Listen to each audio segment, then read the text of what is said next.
Hello and welcome to Simply inTAXicating. Talking on cell phones is a child's play, isn't it?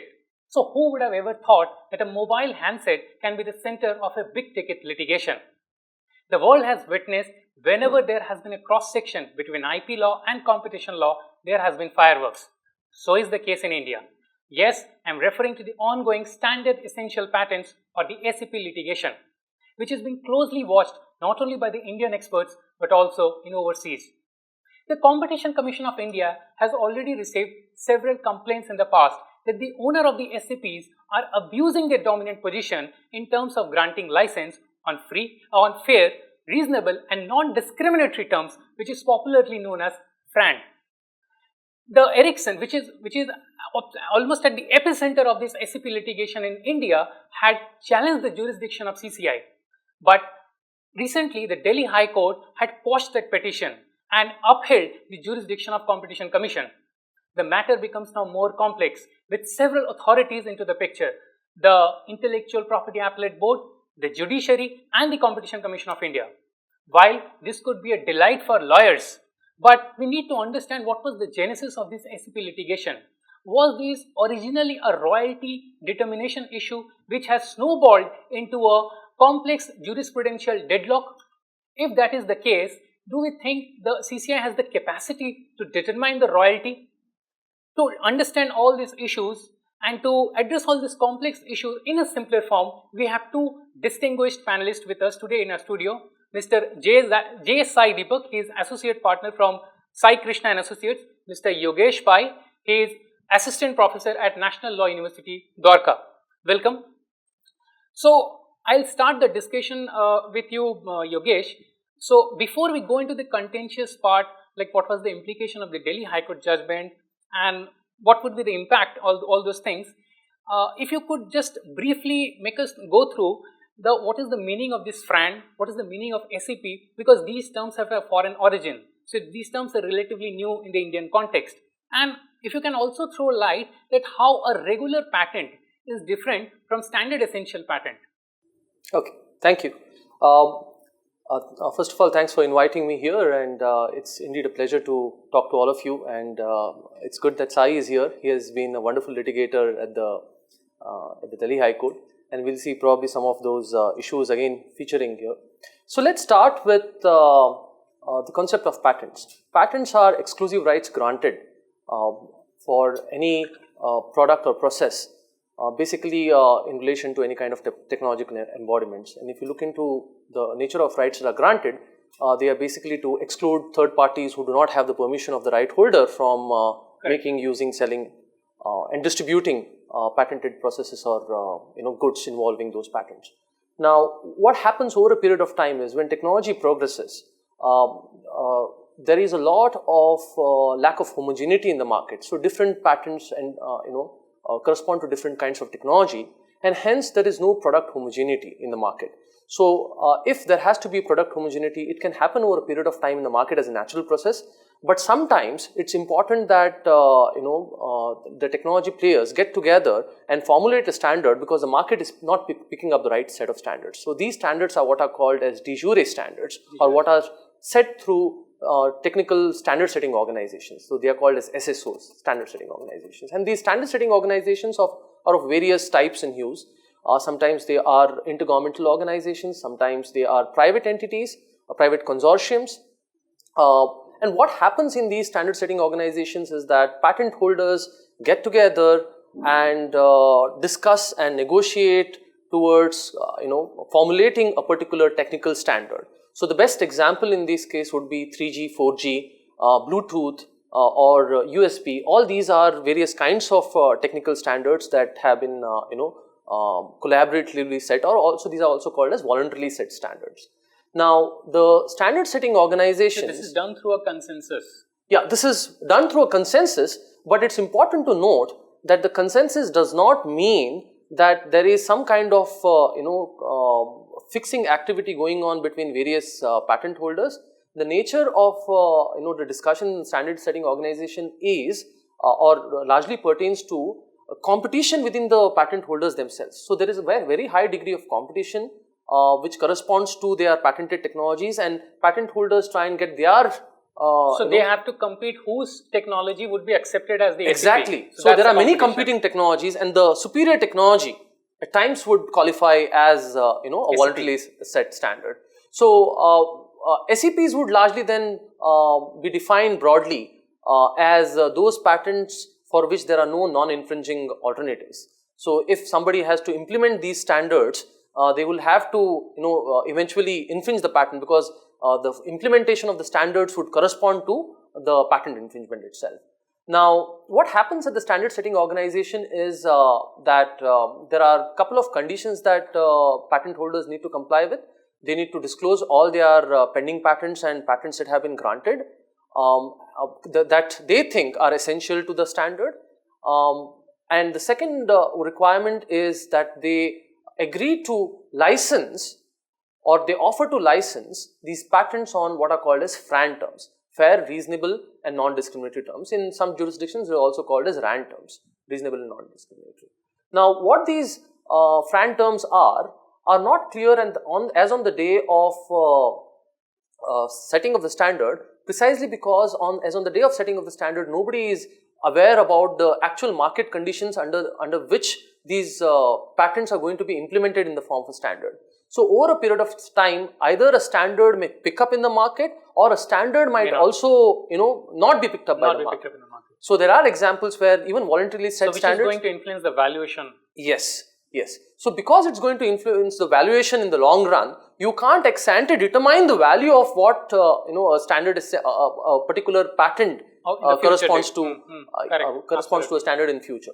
So and most of these things are left out of the standard setting organizations in terms of commercial dealings, because so once the standard is accepted by the HSO, they are out of the picture as far as the the determination of the royalty. As far as the determination of royalty, the commercial aspects are dealt outside the scope of standard setting organizations. Now that's where the issue, the litigation starts cooking up. So one of the notions that parties carry, in terms of implementers, is that because these FRAN terms are not known to all parties equally, there is a possibility that they might end up with a wrong set of royalties that are to be paid to the patent holder, and that's why they would prefer generally a set of reasonable royalty terms which are declared and which are available for all partners on a non-discriminatory way. The patent holders in turn have a more nuanced argument, in the sense that they would say the value of FRAN would be determined based on where you actually implement the particular patented technology, the device, which is a SEP, in relation to particular sets of final products. This is where also the patent holders get to understand the value of their own products, because it's difficult to actually value any kind of patented technology, whether it's an SEP or a non-SEP, in terms of pure rationalization of their contribution to the technology or to the standard itself.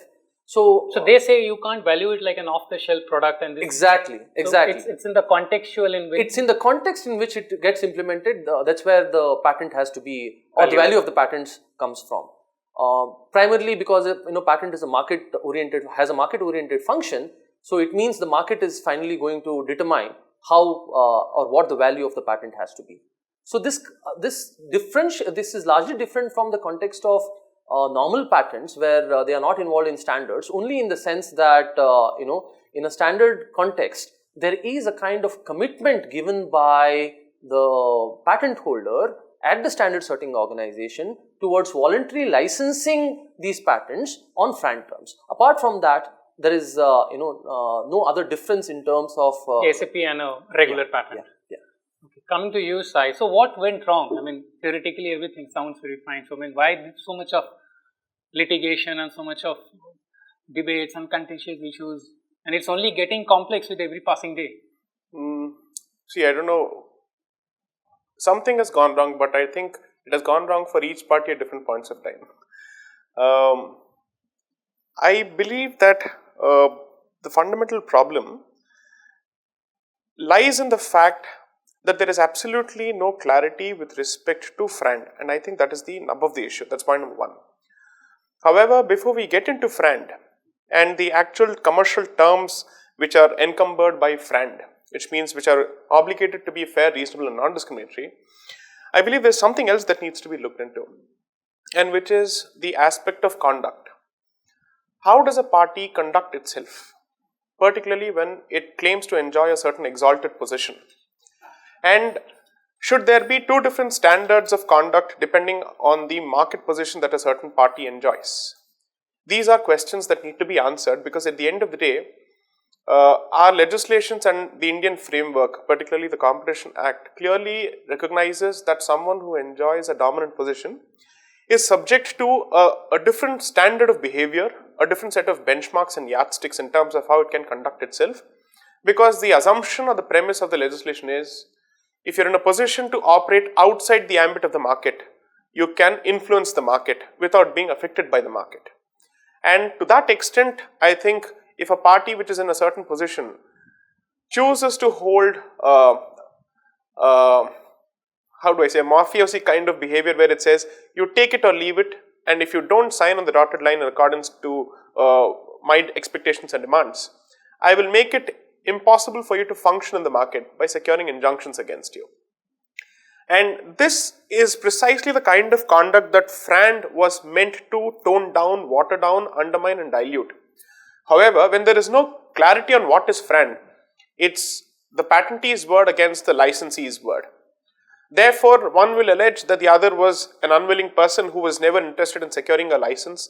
The other will allege, no, the conduct of the patentee was abusive in the first place. So basically, your mudslinging goes on, you are an unwilling licensor or unwilling licensee. So this question, or an abusive licensor or an unwilling licensee, and that is a question that needs to be settled someplace.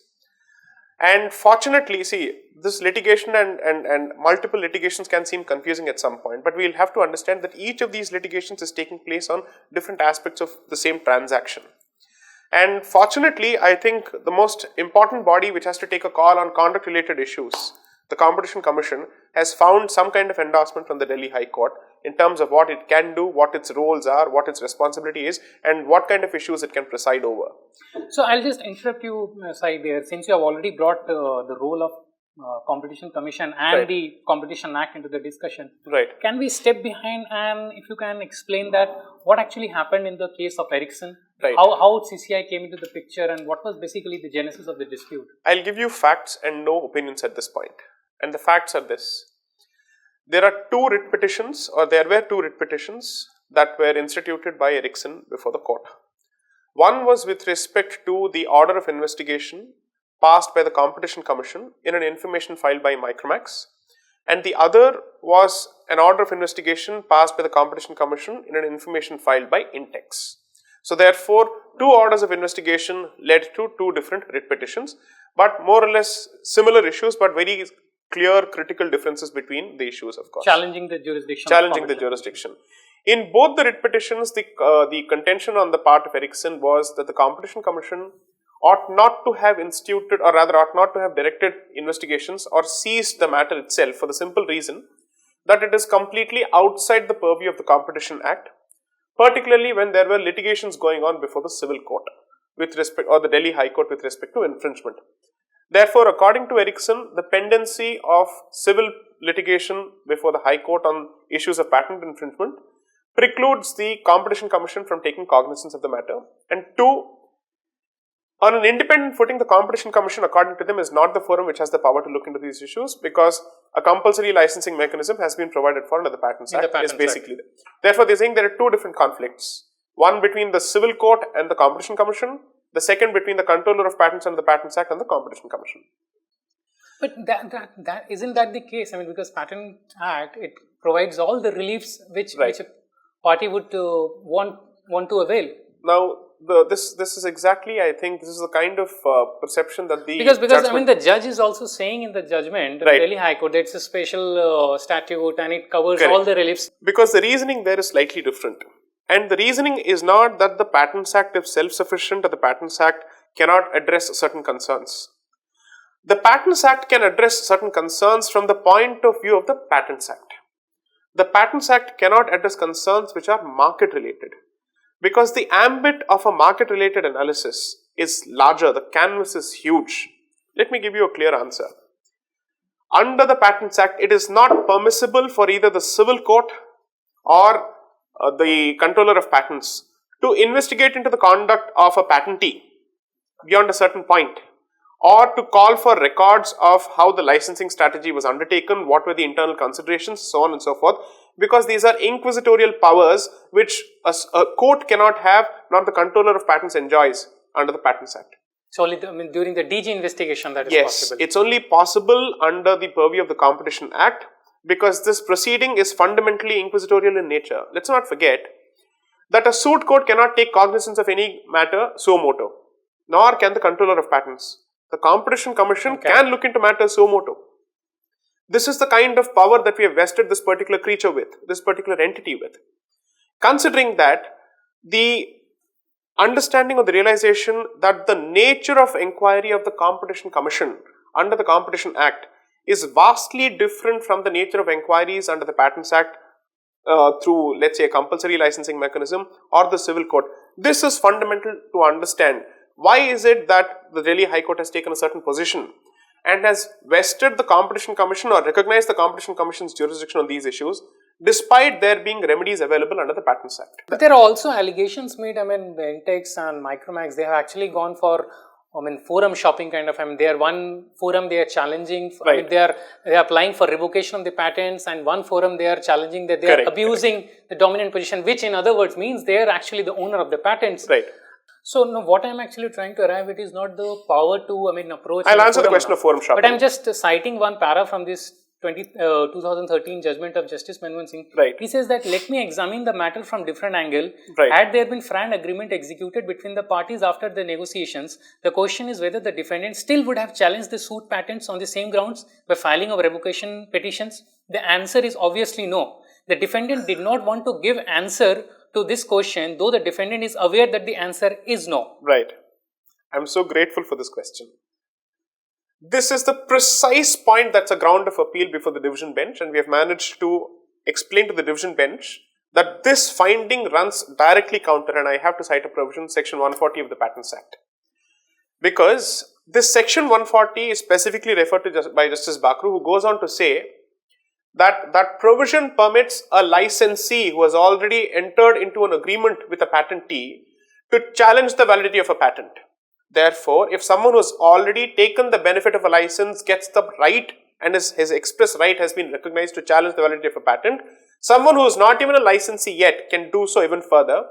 Section 140, just for the sake of the information of the audience, is a direct provision that comes from TRIPS, which ensures that there is absolutely no bar against the challenge to the validity of a patent by any party, whether or not he is enjoying a license, because the absence of a patent opens the road for the public to use the patented technology. No, point taken, but what I think is he is more questioning the intention behind challenging this. I'll come to that. This question of intention has to be addressed in the parameters of two things. Because after all, abuse of dominant position also has to be determined on the conduct and intention of the party. I'm with you. Abuse of dominance is being looked at from the point of view of Ericsson's conduct. In the civil proceedings, it is my conduct that Justice Manmohan Singh looks into. Therefore, these two, the nature of inquiries, or at least the focus of inquiry, is slightly different.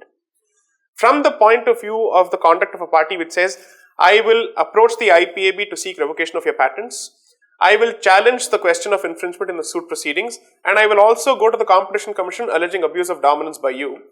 Justice Bakru clearly addresses all these three in the decision, and he goes on to say, and he draws from the global jurisprudence which is prevalent at this point from European Court of Justice and so on and so forth, where he recognizes the fact that it's perfectly open for a party to challenge the validity of a patent, because that's a legitimate right that has been granted, and then proceed to the Competition Commission on the basis that as long as the patent remains on the register of patents and it has not been revoked, it is a handle or a tool for abuse of dominance, and therefore as long as it survives, it is perfectly open for the Competition Commission to look into those patents and the conduct of the patentee, not look into those conduct, but the conduct of the patentee, assuming that the patents are valid and assuming that the patentee's patents are essential in accordance with the patentee's claims himself. So while the turf war is going on with Ericsson now appealing before the division bench of the Delhi High Court, one must understand that the genesis of the SCP litigation lies in the issue of FRAND. So even if CCI goes ahead with the inquiry, unless there is some clarity what would be the basis for determination of FRAND, SCP litigation in India is far from getting over. In our next episode, we will discuss what could be the possible way to determine FRAND and what would be the overall impact of the SCP litigation on the Indian telecommunication industry. Thank you for watching.